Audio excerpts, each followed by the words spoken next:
Hello and welcome to part 2. So one thing I forgot to mention in part 1 is we are going to have this tree in the front yard trimmed back on Sunday. So I'm thinking I might actually get more light into my space here once it is cut back a little bit, because it is quite overgrown. It's actually, you can't really tell from here, but it's actually grown into the middle of the street, literally. So they're going to come out tomorrow and they're going to get that cut back. So we'll see what that lighting looks like after that. But let's get on with part 2. And part 2, we're going to finish looking at this corner here and possibly the ladies up there, maybe some down there. I'm not sure yet which direction we're going to go. Either way it goes, I hope you enjoy. Give the video a thumbs up, leave some comments down below, subscribe if you don't mind, and moving on to the orchids. So down here are a couple of regular house plants. So there's the bromeliad that has put off lots of new growth this season. My ginseng codox plant. And then we have some sandivaria down there. And what is that? That's a echeveria. And to be honest, guys, I don't think I've watered these guys in like 2 months. And they're just going on, because down there I forget that they're there, to be honest. I'm, focused with these ladies up here, and then I notice these guys. I'm like, oh, I need to water them, and then I just keep going. Now the bromeliad, for some reason, I always remember to add water into the top so that there's always water in the cup. I'm not sure why I don't water those 3, but I don't.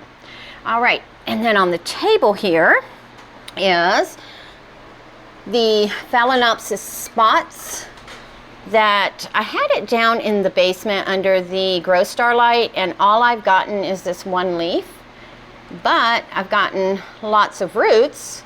So she's got plenty of roots in the pot, and then she's got these aerial roots, but I'm not getting a lot of leaf growth. So I brought her up here and put her in some brighter light, hoping to get that leaf growth. And this is what I love, the aerial roots, but sometimes they can get a little in the way. And then I moved my Mccoy's Patola into this larger pot. She is, let's see if I can get my hand back there. She is getting ready to bloom, so she is now out in the living room so that I can enjoy that bloom. But she's in the same setup she was in the smaller pot, but I'm hoping to give her more space to grow, because these leaves have actually now kind of perked up a little bit. You can see it was drooping a little, but let's see if we can get the shimmer. And I don't know if you can see that. Oh my goodness, look at that. You see it, how the light reflects off of it? If you don't have one of these guys, get you one. They're not that hard to grow. That humidity, they need, 80%. They probably need more humidity than what I can provide for them. Currently it's about 47% humidity in the living room, but I did just water yesterday, so the excess water from that is increasing, but generally it's about 35-40, and I'm sure if she had more humidity, these leaves wouldn't curl over, but they do fine. They do fine. They need bright filtered light. So she is sitting down here where these orchids are kind of blocking her from getting any direct sun. Okay, over here we just have a Phalaenopsis named Pink, and she is finally growing a new leaf, and she does have a new root coming, I believe. Nope, not on that one, but she does have roots in the pot, so the new roots will be shortly behind this. And I'm thinking I might need to put a rock up under her, because she is starting to weigh herself a little bit with these larger ones. And she would be a good candidate to hang as well. So I might just hang that basket. Haven't made up my mind yet. And then we have the Dendrobium Phalaenopsis, the pink one. And this is her last growth. Beautiful. And then, as you can see, we have a spike forming, and looks like she's already budding it. So that is amazing. We'll see that in a month or so. And back here we have my Phalaenopsis Lark Song, the original. And I want to show you this wanky leaf. Hold on, let me set her down real quick. I want to show you this wanky leaf. This is what happens when you don't pay attention to what direction your light is. Look at that. She got all mangled and messed up. But she does have another one coming that will hopefully grow a little bit better. But that's her third leaf this season. This one right here she finished off, then she did this one, and now she's working on a third leaf and still has gazillion roots in her pot. So let's put her back. Sorry for all the shiggling and wiggling there. And look at the latest leaf on the japonica. Nice and long. It's not thick, but it's longer, so I will take it. And she still only can see, let's see, where are they? The two roots right there are the only ones I can see, but that one's got the tip on it, so it is going to extend a little bit more. She does have more roots in the pot. She's just not eating the pot, which is okay with me. Here is the soft clouds in water culture. So her roots are starting to get really long. So I may have to find a different vessel to keep her in, because these roots right here, I don't want them to break when I put them in there. We'll have to wait and see what that happens like. I can't speak English. What happens with that. And then here we have the Phalaenopsis icing Venus. I just recently cut her second spike to help her focus on some vegetative growth, but she's still doing really well. I still don't see, let's see if we can zoom in and see. Oh, I don't know. It looks like there might be a little leaf trying to come out there. What do you guys think? I'm calling a leaf. We'll have to see in a couple of days. And then, of course, we have Phalaenopsis Michu King Bellina that I got from Brookside Orchids. Look how shiny her leaves are. That is just gorgeous. Look at that big leaf. Look how big this leaf is.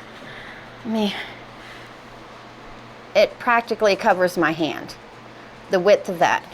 So there's my hand, my old hand, and then look at that, from my palm up to right there. That is a ginormous leaf.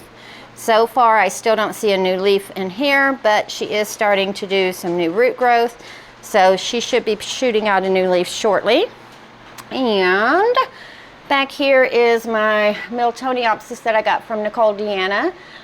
She's not pushing out any new growths that I can see, but at the same time she's not going downhill. Her bulbs are still nice and plump, so I think she's still in the sulk mode. Here I have the Miltoniopsis that I bought in May of 2022 that has several new growths on it and is still in her original nursery pot with the original media. I'm going to leave it in there until she really establishes herself here because, well, you know, they like it cool. They don't like to be messed with. Prima donnas. Then I have my Rene Marquis Cattleya that has this new growth right here. And I did put a little piece of Velcro around there to keep it from shooting off to the side, and I kind of moved it so that it is facing more the light, so it starts going more upright. And what else do we have over here? So Phalaenopsis Ballina wild type is now in her LECA setup, and I put this on the optimum, so right in the middle, about 2 days ago, and as you can see, it's already down into the minimum area, so she's drinking it up, but I'm not going to add any more fertilizer or anything to her until that goes all the way down. And I have been, since she's newly set into the LECA, been flushing her every 2 to 3 days. And then over here we have the Phalaenopsis Sogo Yuckydon, I think is how you say that. But she finished this leaf, is working on this leaf, and look at all the root growth, guys. Look at this. Let me see if, can you see all that root growth? Well, I'm trying to get around all the other orchids without moving things. Isn't that just beautiful? And she has those shiny roots as well, just like my Yoko. Can you see that? That is just, I love that. I just think that's so cool. I don't know if that's a trait of parents in the hybrids or if it's just the way the light hits it, but my other phals, I don't notice it on those. Just gorgeous. And then here we have the Bellina that is in bark and sphagnum moss. that is starting a new leaf after finishing off this fat leaf here. So that is loving life right here. And then the Speciosa red is hardening off this leaf here. So hopefully she'll start another leaf before the end of the season, but if she follows suit of like she did last year, she won't start growing again till spring. And then we've got Spots hanging here, loving life. Finished this lovely leaf and is working on this one after she bloomed earlier this year. So this is her second leaf of the season. And up here on the top of the grow shelf, we have, starting here, we have Pomegranate, who has yet to rebloom for me. She's got gorgeous blooms, but she has finished this leaf right here and is working on this one. And then we have Sunshine, who I recently cut her spike. She started growing this new leaf during the spiking, so I decided to cut the spike for her to focus on that new leaf. And then we have 2.0 Lark Song here that my daughter got me back in August of 2021, but she's finished this leaf here and is now working on this one. And just want to point something out. You know how everybody's always talking about aerial roots and they don't like the media and whatnot? Well, Michael McCarthy had made a comment on Nina's video from Ninja Orchids where she did the one on roots. Nobody ever mentions about orchids' roots growing out of the pot. So does that mean they don't like the media if they're growing out of the pot? I think not. I think they're just growing wherever they can grow. On to little leaves that I've renamed Pink Lady. She is working on this leaf right here. This is the only leaf that she's grown this season, but she did bloom kind of late, so, and I did enjoy the bloom for a while, so that might be why she only gave me one so far. She might have another one in her. And then we have Naropa over here, which I think is the fuller sunset. Once she blooms again, I'm gonna post the picture and you guys let me know. But she's finished this bloom here, or bloom, I'm sorry, this leaf here, and is working on this second leaf here. And then I do have some house plants back here. There's a Pylea, some pothos that are dying, and then the aloe vera. The aloe vera actually is doing really well considering they don't get a lot of light. She's in bright shade, and so apparently they can grow in bright shade. Obviously the more light they get, the faster they grow, but I think I'll keep her. But these two right here I'm gonna toss, and I'm gonna go to IKEA probably in a week or so and pick up some plant stands, the little small ones. And I think I'm gonna put some more of my big girl phals back here because they don't need bright light, they just need bright shade to grow, because these girls have been sitting up here for a month or so and are doing just fine. So I think I'll just add some more of my big girls back here and make room for smaller ones where they're taking up space at the moment. And let's just end part 2 with some African violets. I probably should have filmed this a few days ago when all of them that are able to bloom were in bloom, but I waited too long, but we can still look at them.